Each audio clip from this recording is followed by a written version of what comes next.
tudo bem? Meu nome é Gisele Martinez Rino Calisto, eu sou candidata às vagas para professora substituta das disciplinas de Ciências para o ensino fundamental e Biologia para o ensino médio. E a primeira coisa que a gente vai fazer nessa aula é copiar esse esquema de quadro que eu preparei para vocês terem esse registro aí no caderno. E já já a gente conversa sobre esse conteúdo, tá bem? Olá, alunos do 7º ano, tudo bem? Vamos continuar o nosso estudo sobre a biodiversidade?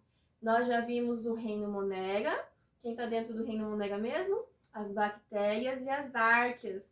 Vimos também o reino Protista, que contém os protozoários e as algas unicelulares. E hoje nós vamos começar a estudar, então, o reino Fungi. Reino Fungi é fácil, né? Quem está dentro dele mesmo? Os fungos, isso mesmo.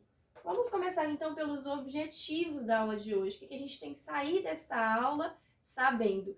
Nós temos que conseguir identificar então alguns seres vivos que estão dentro do reino Fungi, entender as características desses seres vivos, compreender algumas doenças que os fungos podem nos causar, perceber também algumas utilidades dos fungos na nossa alimentação, na produção de medicamentos e também na ecologia. E eu queria fazer uma pergunta para vocês antes da gente começar. Vocês sabem qual que é o maior ser vivo do nosso planeta? Vocês pensaram na baleia azul, né? Mas a baleia azul é o maior animal do nosso planeta. O maior ser vivo do nosso planeta é um fungo parasita, que mede cerca de 3,8 quilômetros. Isso mesmo, ele é muito comprido. E tem matado diversas árvores ali na floresta onde ele habita.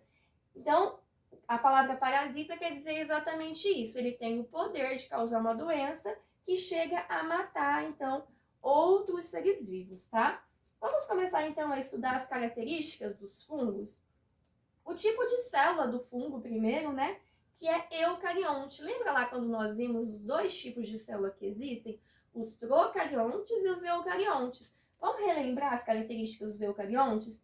Eles possuem, então, um núcleo, né? Que armazena o material genético. Eles possuem também organelas membranosas, né, que tem membrana em volta, e eles são mais complexos e maiores que os procariontes, tá ok? Com relação à alimentação dos fungos, como será que eles se alimentam, né? Então, eu trouxe para você que os fungos eles são heterótrofos por absorção. Mas o que significa isso, professora? Heterótrofo é todo ser vivo que não produz o próprio alimento, assim como nós, seres humanos, né? Mas no fungo, você nunca viu um cogumelo lá, quando você vai comer um estrogonofe, que tem uma boquinha, né? Então, ele não se alimenta exatamente como um ser humano. Por quê? Porque é por absorção, tá? Então, o que ele faz? Ele libera algumas enzimas digestivas que vão fazer esse processo de digestão primeiro fora do corpo do fungo, para depois, então, absorver esse material orgânico para utilizar ali para a sua energia, para a sua reprodução, tá ok? Com relação à quantidade de células que os fungos possuem, existem alguns exemplares que são unicelulares, como no caso das leveduras. Ó, cada bolinha dessa daqui é um ser vivo, tá? É uma célula que já é uma levedura. Agora existem também os cogumelos, por exemplo, as trufas e outros exemplares, que são pluricelulares. Ou seja, ele tem um monte de célula, tá? Então, o cogumelo, essa parte de cima aqui, já tem um monte de célula. E como que é essa célula, então, de um fungo, né? Com exceção ali das leveduras, que a gente viu que é só uma bolinha, né? A maioria das células dos fungos, elas são alongadas, então elas são filamentosas, tá? E esses filamentos, eles são tão diferentes que eles recebem, então, o nome de hifas, tá? Então, a gente tem dois exemplos de hifa, temos dois tipos, as hifas cenocíticas e as hifas septadas. Mas qual que é a diferença entre essas duas, né? A cenocítica, ela não tem nada aqui, ó, que mostre a divisão, mostra onde termina e começa outra célula, tá? Ela parece uma célula só, né? Com vários núcleos aqui, que são esses pontinhos em azul, tá? Já a hifa septada tem esses septos aqui, ó, que dá pra ver bem certinho onde começa uma e termina aquela célula, tá? Aqui também é uma hifa septada com apenas dois núcleos, essa é a diferença. Mas os dois tipos de hifa são basicamente essa, septada e a cenocítica, tá? E gente, quando a gente tem um conjunto de hifas junto, então várias hifas, aglomerado de hifas ali, a gente dá o nome de micélio. E aqui nesse esquema eu trouxe para vocês que existem dois tipos de micélio que o fungo pode ter. O micélio vegetativo é esse que fica aqui embaixo do solo, e o micélio reprodutivo é esse, o cogumelo mesmo que a gente se alimenta lá no estrogonofe, né?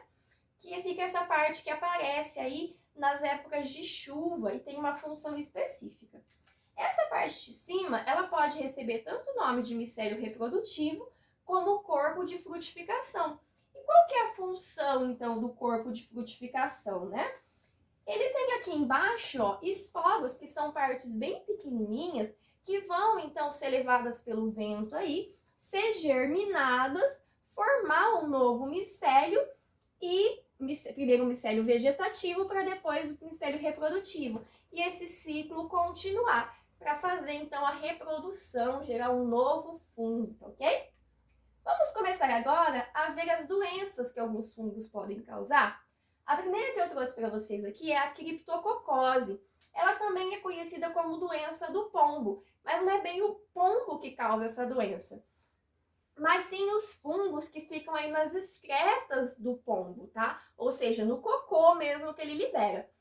Esses fungos, eles liberam, então, esporos na intenção de se reproduzir, mas se esse esporo é inalado por um ser humano, essa inalação faz com que esses esporos cheguem ao pulmão do ser humano e possa ser disseminado para o sistema nervoso central dessa pessoa, tá? E aí pode causar uma doença e até levar essa pessoa à morte. Trouxe outros exemplos de doença, como a micose, que é bem conhecida. Ela pode atingir a unha da pessoa e também a pele, tá?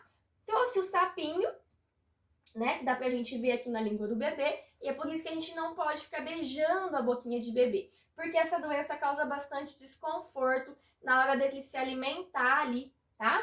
A candidíase é uma doença que dá na região genital, tanto do homem quanto da mulher, e aí a gente tem que cuidar para não trocar toalha ou roupa íntima, tá? Porque ela pode aí ser transmitida, de repente, se o fungo ficou ali ainda vivo. Essa imagem aqui eu mostro para vocês uma doença que é causada por um fungo, mas ela comete plantas, que é a ferrugem. Tá vendo a imagem aqui, ó? Essa parte é a parte que tá doente, ok? E aí, gente, assim como a gente se alimenta de fungo, né, no caso de cogumelo, lá no estrogonofe, ou naquele pãozinho do Kung Fu Panda que vai o shiitake, a gente também usa o fungo para um processo que a gente chama de fermentação. O que é a fermentação? Caso do pãozinho, quando a gente coloca o fermento biológico na massa do pão e ele cresce, tá? E também faz esse processo no salame e alguns queijos, como o Roquefort, por exemplo. E aí existe uma grande importância dos fungos para o nosso planeta, que é a importância ecológica, tá? Então, o que os fungos fazem? Eles vão lá e decompõem as matérias. Não sei se você já enterrou algum ente querido, por exemplo, mas o que acontece depois de um tempo? Só ficam os ossos, né? Que demora mais para ser decomposto. Mas quem faz isso? Algumas bactérias, como nós já vimos, e os fungos, tá? Então, o fungo faz muito esse papel de decompositor. Para que isso, né? Para essa matéria ser reutilizada e o nosso planeta não virar um grande lixão. Por último, a fabricação de medicamentos, tá? Então, nós temos os antibióticos que combatem doenças causadas por bactérias e os imunossupressores, no caso da gente precisar de algum transplante de órgão.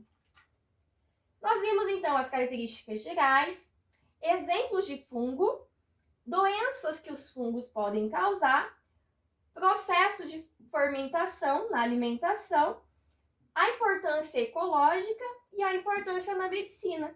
E agora nós vamos fazer a nossa avaliação, que será um portfólio, e a gente combina isso na próxima aula, ok? Tchau, tchau, pessoal!